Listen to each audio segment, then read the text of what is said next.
কাজী নজরুল ইসলাম খুব সুন্দর করে বলেছেন, মসজিদেরই পাশে আমায় কবর দিও ভাই, ঠিক কিনা?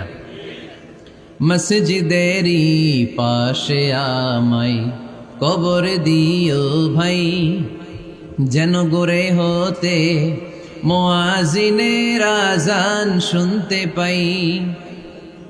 আমার গোরের পাশে দিয়ে ভাই নামাজিরা যাবে, পবিত্র সেই পায়ের ধ্বনি এ বান্দা শুনতে পাবে। গোরা যাব হতে গুনাহগার পাইবে রেহাই, মসজিদেরই পাশে আমায় কবর দিও ভাই। কত মানুষ নামাজি ভাই মসজিদাঙ্গিহীনাতে।